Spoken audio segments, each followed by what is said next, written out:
Assalamualaikum warahmatullahi wabarakatuh. Perkenalkan, nama saya Elvina Gia Utami.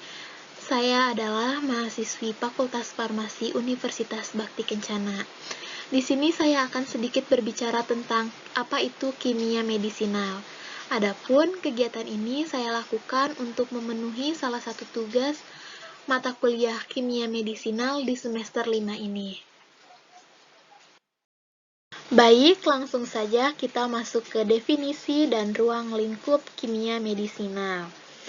Kimia medisinal adalah disiplin ilmu yang berbasis ilmu kimia yang melibatkan aspek ilmu biologis, medis, dan farmasi yang fokus kepada beberapa ruang lingkup.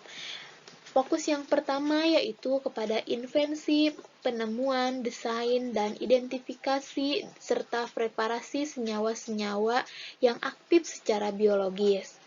Fokus yang kedua yaitu kepada studi metabolisme molekul. Dan fokus yang ketiga yaitu kepada interpretasi model kerja molekul pada level molekul dan melakukan konstruksi hubungan struktur aktivasi. Berbicara tentang kimia medisinal bukan hanya ilmu yang berdiri sendiri, akan tetapi banyak juga melibatkan disiplin ilmu lainnya, seperti farmakologi, kimia organik, biokimia, statistik komputer, biologi, fisika, matematika, dan juga kimia. Sejarah kimia medisinal. Berbicara sejarah singkat kimia medisinal ini dimulai pada zaman kuno. Di zaman ini obat mulai dikenal pada masyarakat Cina, Hindus, Mayan, dan juga Mediterranean. Dari zaman kuno kita masuk ke abad pertengahan. Di abad pertengahan, Paracelsus pada tahun 1493 sampai 1541 menggunakan antimoni dan garamnya dalam semua ramuan untuk menyembuhkan penyakit. Dari abad pertengahan ini kita masuk ke abad 19. Di abad 19 mulai berkembang ilmu kimia, mulai disusun herba farmakovea, sintesis mulai berkembang, misalnya asam asetat dan juga menta. Penelitian penemuan obat banyak mengeksplorasi sumber tanaman, banyak dilakukan isolasi seperti morfin, emetin, dan juga kafein. Mulai digunakan obat dari senyawa tunggal, dan di akhir abad 19 juga industri farmasi mulai berkembang. Dari abad 19 kita masuk ke abad 20. Di abad 20 kimia sintetik berkembang pesat. Hal ini dibuktikan dengan penemuan obat baru dengan pendekatan modern. Setelah berbicara tentang sejarah singkat kimia medisinal, selanjutnya kita akan berbicara tentang obat.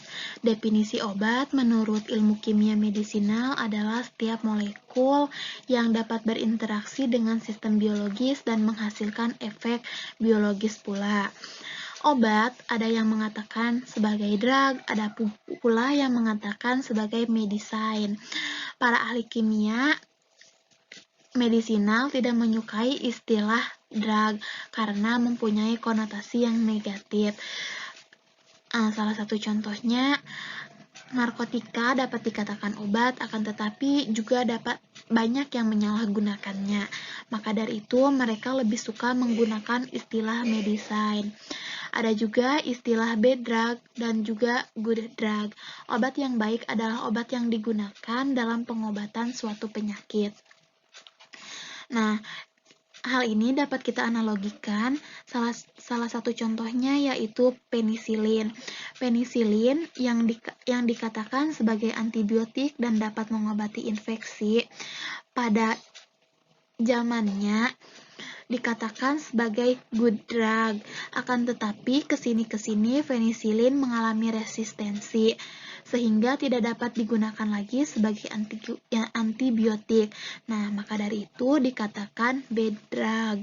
Selain good drug dan juga bad drug, ada juga safe drug dan unsafe drug. Obat yang aman adalah obat yang tidak menimbulkan efek samping. Salah satu contohnya kita dapat analogikan dengan penggunaan parasetamol. Apabila kita merasakan pusing, kita meminum parasetamol dengan dosis yang tepat, yaitu 1 tablet mengandung 500 mg parasetamol. Maka obat dapat dikatakan safe drug. Beda halnya dengan kita menggunakan parasetamol 10 tablet, 20 tablet, ataupun 50 tablet dengan dosis setiap tabletnya itu 500 mg. Nah, hal itu dapat dikatakan unsafe drug. Nah, kesimpulannya, adakah obat yang benar-benar baik dan aman? Maka kita dapat simpulkan tidak ada obat yang benar-benar baik dan tidak ada juga obat yang benar-benar aman. Semuanya tergantung yang menggunakan dan tergantung efek dari suatu obat tersebut. Selanjutnya kita akan berbicara obat versus racun.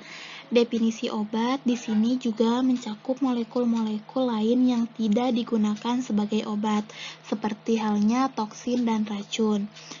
Kedua kelompok senyawa tersebut umumnya tidak digunakan sebagai obat, namun dapat berinteraksi dengan tubuh dan menghasilkan respon biologis, sehingga dapat disebut pula sebagai obat. Nah, di sini juga ada perbedaan antara toksin dengan racun. Toksin adalah zat beracun yang dihasilkan oleh sel atau organisme hidup, sedangkan racun adalah suatu zat baik itu dalam bentuk padat, cair, maupun gas yang dapat mengganggu kehidupan sel atau organisme. Nah, di sini ada pertanyaan, apakah racun dapat dikatakan obat dan apakah obat dapat dikatakan racun? Nah, jawabannya iya. Obat dapat dikatakan racun apabila tidak digunakan secara baik dan benar, dan racun dapat dikatakan obat apabila digunakan dengan baik. Misalnya ketika dosis tertentu racun dapat beracun dan ketika dosisnya diturunkan atau dinaikkan, maka racun tersebut dapat dikatakan sebagai obat. Nah, adakah obat yang benar-benar aman? Dalam slide ini ada beberapa poin. Yang pertama yaitu alkohol. Alkohol paling tidak aman dan lebih berbahaya daripada ganja. Alkohol merupakan obat yang banyak digunakan. Dosis terapinya sangat sulit untuk ditentukan. Yang kedua yaitu kafein. Kafein hadir dalam teh dan kopi sebagai minuman sehari-hari. Tetapi kenyataannya kafein dapat memberikan efek stimulan dan menimbulkan ketergantungan, sehingga kafein juga dapat dikatakan sebagai obat. Yang selanjutnya yaitu penisilin. Pada awal penemuan, penisilin dianggap sebagai obat yang paling efektif dan aman. Namun sekarang penisilin telah menyebabkan resistensi sejumlah bakteri. Yang selanjutnya morfin. Morfin merupakan analgesik yang sangat kuat, namun efek sampingnya sangat serius seperti toleransi, depresi pernapasan, dan juga ketergantungan. Setelah morfin ada arsenik. Arsenik merupakan zat yang sangat beracun, namun turunan senyawanya berguna sebagai anti-kanker dan anti-protozoa. Selanjutnya juga ada bisa ular. Bisa ular sangat beracun, namun dapat menjadi titik awal penemuan ACE inhibitor. Nah, dari pertanyaan adakah obat yang benar-benar aman? Dapat disimpulkan tidak ada obat yang benar-benar aman dan juga tidak ada obat yang benar-benar tidak aman. Selanjutnya kita ke kerja obat. Obat dapat menghasilkan efek jika terjadi interaksi dengan target kerjanya. Target kerja obat dalam kimia medisinal dikaji pada level molekul. Interaksi ini terjadi melalui ikatan intermolekuler.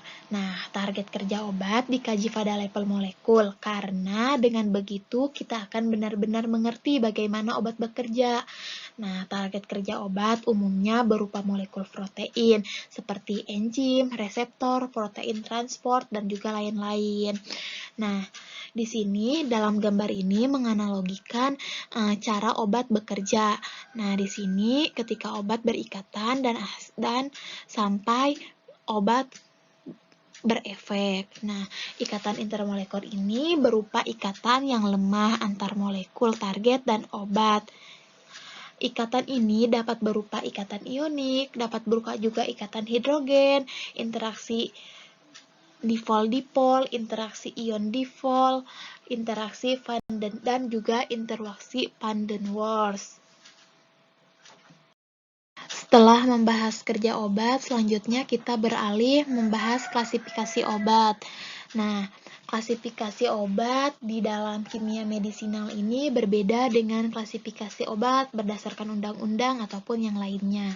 Nah, dalam kimia medisinal ini, obat diklasifikasikan menjadi 4. Yang pertama yaitu berdasarkan efek farmakologisnya, berdasarkan struktur molekulnya, berdasarkan sistem targetnya, dan juga berdasarkan molekul targetnya.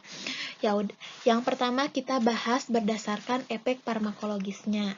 Nah, obat yang dikelompokkan berdasarkan efek farmakologisnya farmakologis yang dihasilkannya yaitu misalnya efek analgesik, efek antipsikotropik, efek antihipertensi, dan juga antibiotik. Yang kedua yaitu berdasarkan struktur molekulnya. Sekelompok senyawa obat yang dikelompokkan berdasarkan kemiripan rangka strukturnya, misalnya antibiotik beta-laktam, barbiturat, dan juga steroid. Yang ketiga yaitu berdasarkan sistem targetnya. Di sini, obat dapat diklasifikasikan berdasarkan apakah obat tersebut mempengaruhi sistem target tertentu, misalnya obat sistem kardiovaskular, obat sistem pernapasan, dan juga obat sistem endokrin. Nah, yang keempat, berdasarkan molekul targetnya. Di sini, obat diklasifikasikan berdasarkan molekul target yang menjadi target kerjanya, misalnya antikolinesterase, agonis dopamin, dan antagonis dopamin. Baik, mungkin cukup sekian yang dapat saya sampaikan. Semoga video ini dapat bermanfaat, khususnya bagi saya dan umumnya bagi orang-orang yang melihat video ini. Terima kasih. Tetap menjaga kesehatan dan selalu berpikir positif. Wassalamualaikum warahmatullahi wabarakatuh.